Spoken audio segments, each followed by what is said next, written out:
Hey guys, how are you? Today I'm going to be unboxing the new iPad Pro, which is massive. Actually, when I walked out of the Apple store, my sister, she was joking. She's like, did you buy a laptop? Because this box is huge. I mean, this is the size of most Apple laptop boxes. Jenna, is there something over there that's like sharp? Because I can't find my knife. Well, guess what? I just barely touched this wrapping and I was able to cut it with my fingernails, so we're okay. Here it is. It's freaking big. Like, this is huge. I haven't even opened the box yet. Are you ready for this? Oh my god. It is seriously so big. Oh my god. What the heck am I gonna do with this? Honestly, this is the size of like a television, and it's more expensive than a television. This is so big! Holy crap! This is seriously, my goodness. Look at this thing. I don't know what you do with it. It's, I don't even know what to say. It's massive. Great Scott. This is the size of my body. This is the size of my dog. Okay, well, while that's turning on, let's see what else we have in the box. We've got a nice little brick, which can never have enough of these. Okay, well, that's a little far. Okay.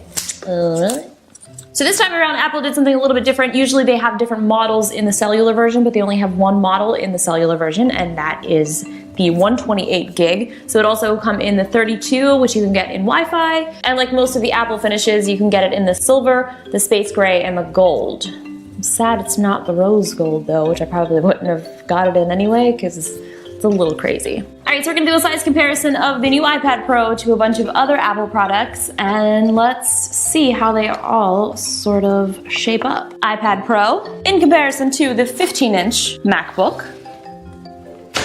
There we have it. Now we've got the, oh, it's actually, it's bigger than the 13-inch MacBook that recently just came out. Then we have the iPad Air, iPad Mini, iPhone 6s Plus. Don't know why I got this in gold. Still upset about it. iPhone 6s regular, which is my sister's. The original iPhone.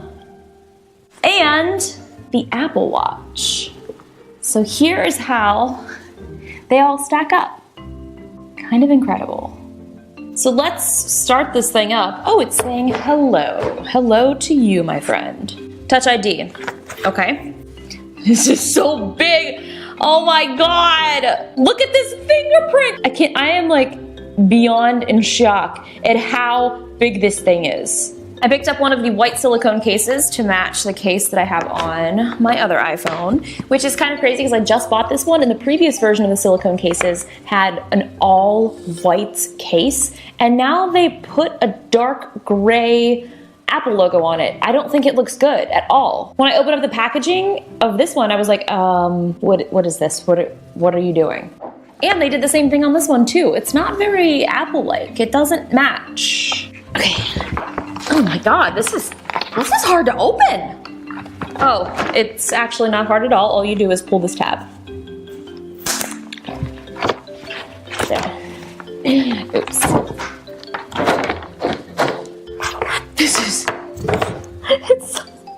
It is so big. Holy crap. This is incredible. It is incredibly large. So here's the case. Here's the iPhone. Gosh, I do not like this dark logo. I mean, it's fine. It's just not very Apple-ish. If they would have done it in light gray, I think it would have looked a lot better. It's too like, hey, hello, we're here. Oh my god, like taking a picture on this is insane. Oh my gosh. This is crazy. Well, that's the new iPad Pro. I'm kind of excited to get a chance to play with it.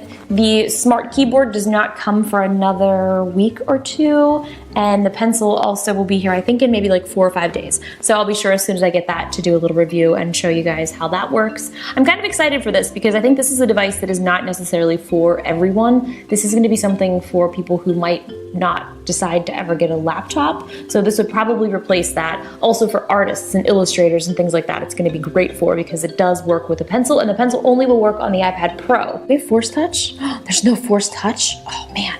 I almost broke my screen, I pushed so hard on it. I'll see you guys in the next video. This thing is so big. My goodness. To be able to control and find the animals, to snap their photos, or you can just swipe on the screen to move it around. But I prefer moving the phone around like crazy because it's a lot more fun and interactive. What's up guys, Mike here, the Detroit Borg, and today we finally get a chance to look at the iPad Pro, Apple's largest iPad and its most powerful iOS device. It's available in 3 configurations, a 32 gig or 128 gig Wi-Fi only model at $799 or $949, or you can get the 128 gig version with cellular for $1079. This effectively means you will need to spend almost $300 extra to get a cellular version of the iPad Pro, which is also the only version with a GPS antenna for navigation. Now it's available in the same colors as the smaller iPads, including silver, gold, and space gray, and we will be taking a look at all of them in this video. The packaging is pretty familiar for Apple. We have the iPad's slender 6.9mm profile on the front of the box and the iPad Pro branding along the side in its appropriate colors. On the back we'll find our specs and details clearly marked, and in this case we have 2 120 gig cellular models and 1 baseline Wi-Fi model. First up, let's flip over the boxes so we can slice off the shrink wrap plastic. Removing all the plastic, we can flip over the boxes so we can lift the lids on all 3 of them. First up is Space Gray with its stealthy black bezel. Next up is Classic Silver with its bright white bezel. And following that, we have the Gold iPad Pro, which also sports a white bezel. Getting to the Space Gray model first, we can see that it's wrapped in a frosted plastic wrapper, like most Apple products launched this year. The iPad Pro feels very light for its size, and at 1.57 pounds, it's about as heavy as the original iPad, which certainly makes it much heavier than the iPad Air 2, which is a little less than a pound right now. Next up, in stark contrast to the Space Gray, we have the silver and white iPad Pro, also wrapped in frosted plastic. And as you can see, in this case, we have a cellular version, which has a white plastic trim piece at the top for radio transparencies. And lastly, we have the gold model, which will match my existing gold iPad Air 2 and iPad Mini 4, which we'll compare it to in this video. This is also a cellular model with a white plastic trim piece at the top. Now, if we had a cellular version of the Space Gray iPad Pro, this piece would have been black instead of white. Accessories are the same for both, including a 12-watt power adapter, which is used to charge the iPad's large 38.5-watt battery, which should last 10 hours of normal use over Wi-Fi. The charger also has a removable wall adapter to add extension cables or international adapters. And of course, we need a lightning cable, so a USB Type-A to lightning cable comes included, which is nicely wrapped up. And lastly, we have a packet containing a SIM ejection tool, something you won't find included with the Wi-Fi models. Inside the packet, we'll also find a quick start guide, warranty information, and some white Apple stickers. Before we take a close look around, let's boot up our iPad Pros to get them set up for the first time. Incidentally, the boot screen on the iPads match the bezel colors for each iPad. Now, like the other iPads, the iPad Pro does incorporate Touch ID, which works with Apple Pay. The setup is a familiar process, and you can skip this if you want and set it up later. iPad Pro unfortunately does not pick up the lightning-fast Touch ID 2 sensor from the newest iPhones. So taking a closer look at the iPad Pro, we are confronted with a truly massive 12.9-inch 4x3 LCD IPS display with a Retina resolution of 2732 by 2048, which is good for 264 pixels per inch, making it the highest resolution display on any iOS device today, but with the same pixel density of the iPad Air 2. Now, like all recent iPads, the display is laminated to the glass with no visible distortion when pressed, although you can see the glass and display flexing if you press firmly. At the top, you'll find the venerable 1.2 megapixel FaceTime HD camera with an f2.2 aperture, which is good for 720p HD video. This is effectively the same camera we've had on recent iPads for a couple years. Down below, we'll find our home button incorporating Touch ID, which is covered in sapphire glass and surrounded with a color-matched metal ring, which acts as a capacitive trigger for the Touch ID feature. Along the back, you'll find no major design revolution here. It looks like all the current generation iPads with a rigid, all-aluminum unibody frame and a polished, color-matched Apple logo at the center, which is once again a standalone component and not etched into the metal. So again, nice attention to detail. In the upper corner, we'll find an 8-megapixel iSight camera flanked on either side by a set of dual microphones. The camera is also the same one we've seen for a few years now and is good for 1080p HD video with autofocusing and software stabilization. Along the top edge, we'll find the power sleep wake button, and nearby we'll find a set of volume controls with a polished indent between them. At the opposite corner, we'll find a headphone jack with a color-matched insert. And at the bottom, we have a lightning connector, again with a color-matched insert and metal surround. On the cellular models, we'll find a nano SIM tray on the lower right side with an Apple SIM already included.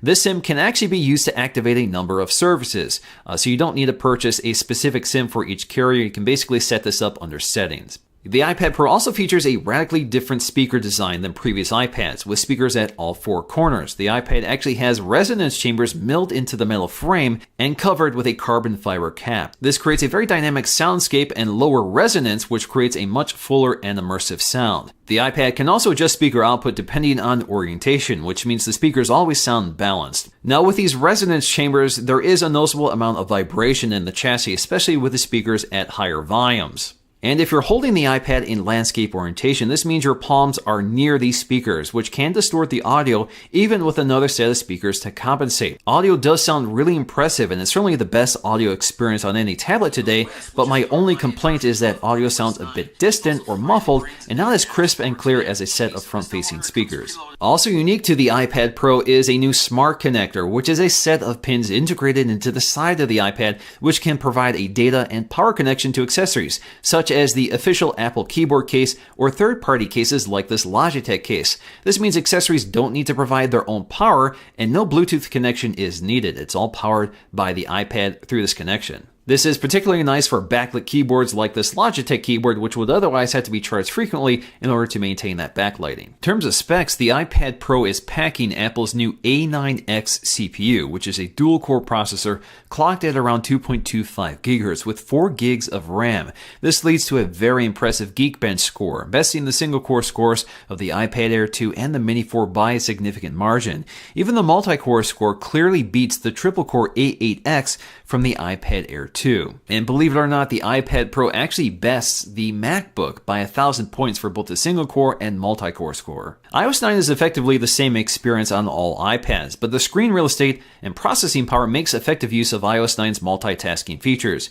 Now we have slide over that allows you to peek into apps by swiping in from the right edge in either portrait or landscape orientation. Or we can swipe to expand them for side-by-side windowing. This is only available for apps that support scaling, which includes all Apple apps. But effectively, this allows you to interact with two apps at the same time, and iOS 9 handles this very smoothly and seamlessly.